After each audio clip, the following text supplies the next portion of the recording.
DMM tweaks, upcoming launcher changes, and more. 6th of September 2023. A small update this week as we prepare to kick off our first batch of Varlamore content. The following is a summary of the changes in this update. Changelog, September 6th. Deadman Apocalypse. Adjusted the spawn locations of a handful of multi-combat breaches. Added Nigel's XP toggle feature to Deadman chests found in banks across Gielinor. Prevented the Ring of Life and similar items from teleporting players during combat. Reduced the chat spam for the Sigil of the Feral Fighter. Players can no longer use Trinket of Fairies to teleport when beyond level 30 Wilderness. Other changes. Gave the Jagex launcher a fresh look. Added HDOS as an approved client for the Jagex launcher. Added a confirmation message before defaulting to a TZ Slayer task if players accidentally click out of the Jad Zook task dialog box. Resource collections and coffer deductions from Miscellanea will now occur at midnight every day instead of at whichever time players initially completed the quest. Changed iconography on a chest in the Stronghold of Security. PvP Rota. The PvP Rota has moved to Period B. 560 UK, PvP World. 319 US, Bounty Hunter World. 579 US, High Risk PvP World. 561 UK, Free-to-Play PvP World. 580 US, LMS Competitive. World 390 Australia for LMS Competitive has been deactivated with this rota. World 569 Australia for Bounty Hunter has been deactivated with this rota. The PvP arena is using Zerker loadouts in ranked duels and tournaments this week. That concludes the summary. Now we'll get into more details. Deadman Apocalypse. Today marks the halfway point of Deadman Apocalypse. It's been a blast seeing you all get involved with this apocalyptic spin on the iconic game mode, and we hope you've had as much fun playing as we've had watching along.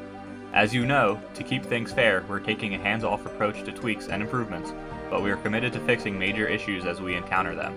Today, we've made changes to a handful of multi-way combat breaches. Some of the spawning points for these breaches were a bit closer to single-way combat zones than intended, and some players were able to take advantage of the situation to tackle these breaches in relative safety. Breach spawns near Tithe Farm, north of the Grand Exchange, and north of the King Black Dragon's Lair have all been adjusted. We've also removed the potential spawn north of Falador altogether. Don't worry, if you're not ready to risk it all in multi-way combat breach, there are plenty of singles breaches you can try instead. Also in this week's update, we've extended Nigel's extraordinary XP toggling powers to banks across Gielinor. You'll now find a handy toggle XP location on the Deadman chest that you'd primarily use to open up your loot keys. That'll save you schlepping back to Lumbridge every time you want to change things up. Additionally, we're taking a few more worlds out of the mix to try and condense action a little further towards the end of the tournament. Here's a list of the worlds we're taking out, the brackets they are in, and the region those worlds serve. 3 to 50 bracket, worlds 407 UK and 440 US West, removed. 51 to 70 bracket, world 438 US West, removed. 71 to 90 bracket, world 411 US West, removed. 91 to 110 bracket, world 410 US West, removed. 111 to 126 bracket, world 409 US West, removed. The next two changes concern teleporting. Firstly, the Ring of Life will no longer be able to teleport players during combat in Deadman mode. While this is expected behavior in the main game, we don't allow Deadmen to teleport in combat at all, and the Ring of Life could previously be used to circumvent this restriction. To keep things fair, we're removing the teleportation effect from the Ring of Life, the defense skill cape, and the escape crystal. We've also made a change to the Trinket of Fairies, namely, it is now subject to the same restrictions as Dragonstone Jewelry and the Seed Pod, and cannot be used past level 30 Wilderness. You'll need to get your running shoes out if you're caught at the Ice Plateau.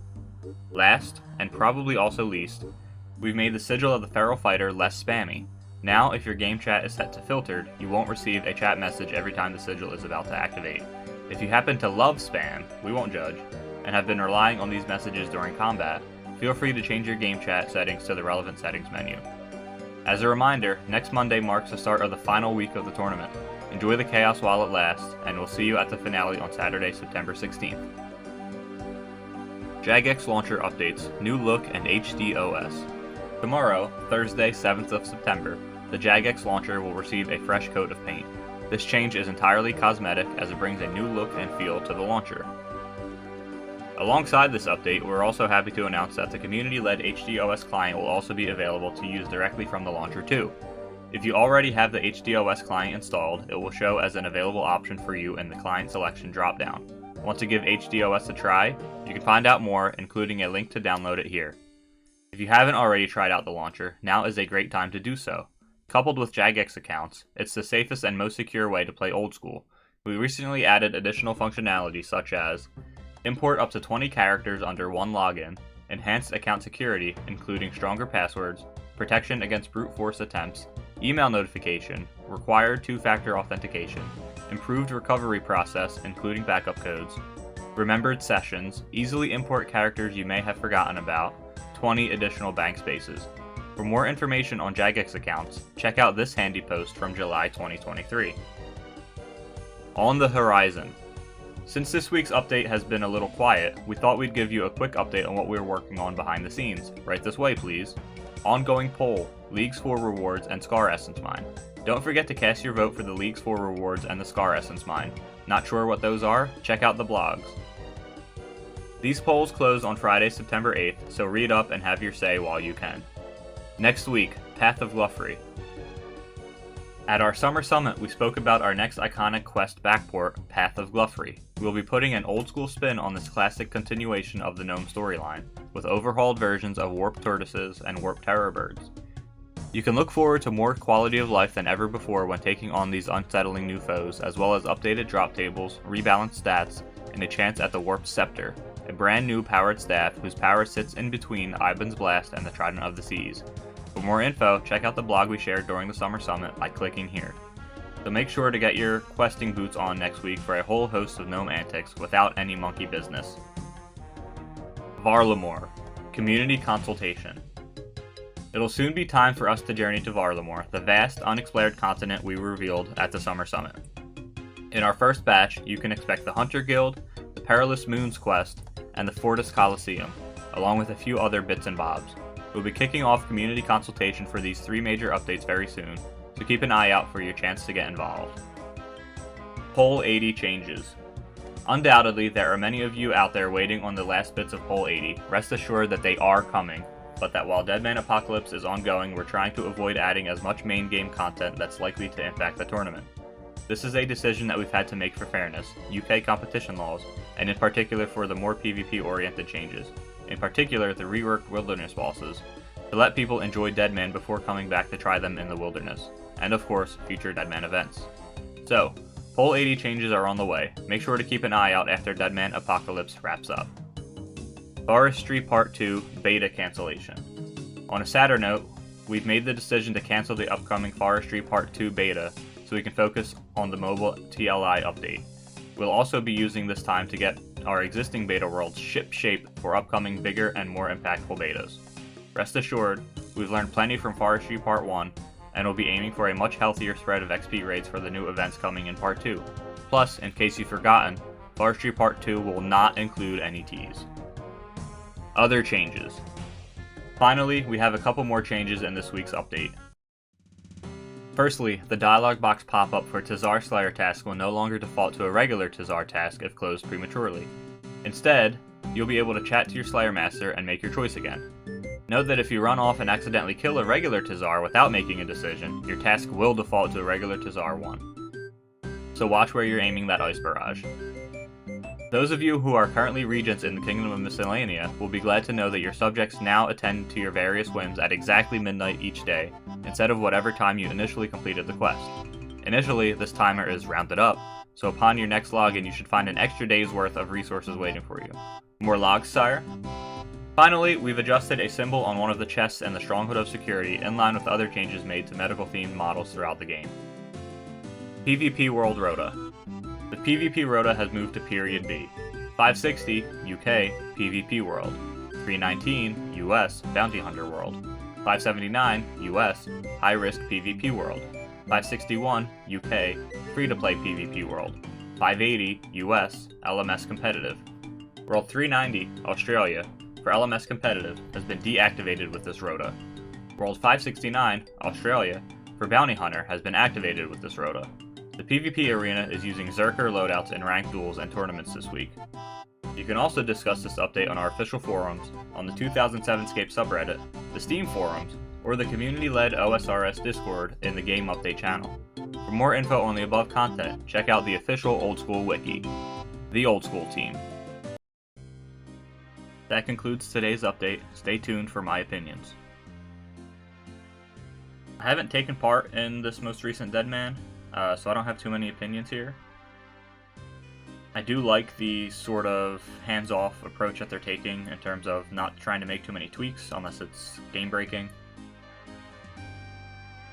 I think the changes to the Ring of Life make sense. Deadman functions totally differently than the main game, so it shouldn't function the same way that it functions in the main game. Also agree with the changes to the Trinket of Fairies. Shouldn't be able to teleport past level 30 Wilderness. And also I like reducing spam in my chat box, so the change to the Sigil of Feral Fighter makes sense to me. Regarding the Jagex launcher, I know it's a pretty controversial topic, but the more features that they can add to the Jagex launcher, the better. With all of the news and accusations coming out about account security with the Jagex launcher, I think it's a good thing to have all these additional features that will entice people to go play it.